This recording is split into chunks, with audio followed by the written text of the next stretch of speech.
Ito yung ubi guys, oh. Talagang ano, purple. Tunay na purple. Hindi na kailangan maglagay ng ano, yung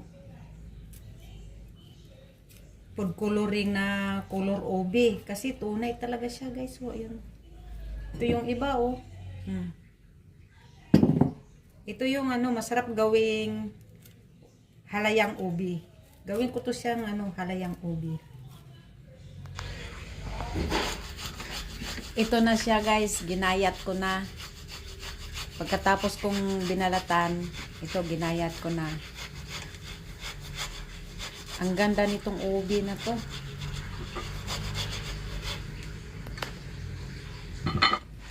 Tapos ito na siya, nilagay ko na sa kawali. Tapos nilagay ko yung gatas na ibak.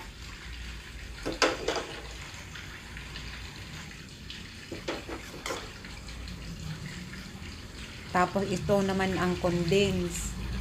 Ito lang ang aking sangkap guys. Ubi, gatas na condense, at saka ibak. Tapos sugar. Ito ilagay ko na ang sugar. Tapos haluin ko muna siya na wala pang apoy. Wala pa itong apoy. Haluin ko muna siya ng maigi. Yan lang siya guys. Kumbaga parang apat lang yung ano, sangkap ko dito. Tapos ito na, nilagay ko na sa aking kalan. Ayan. Uling to siya guys. Ayan, uling yan. Ayan, may apoy na yan. Ayan, haluin ko na siya. Mag-umpisa na akong maghalo.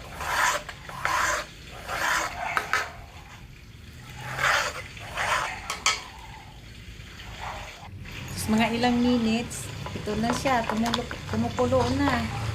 Kaya nahalo pa rin ang halo. Hindi pwede titigilan para masarap yung pagka-luto nito na hinahalo siya ng maigi.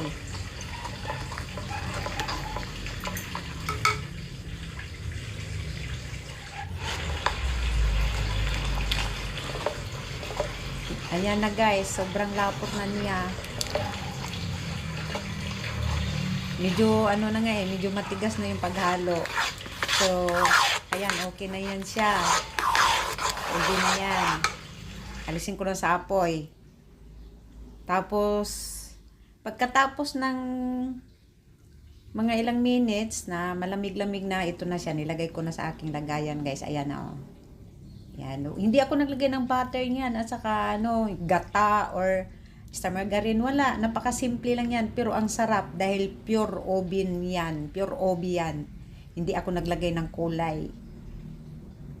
Ayan siya guys. Okay na yan. Sana may matutunan kayo dito. Thank you for watching. Bye!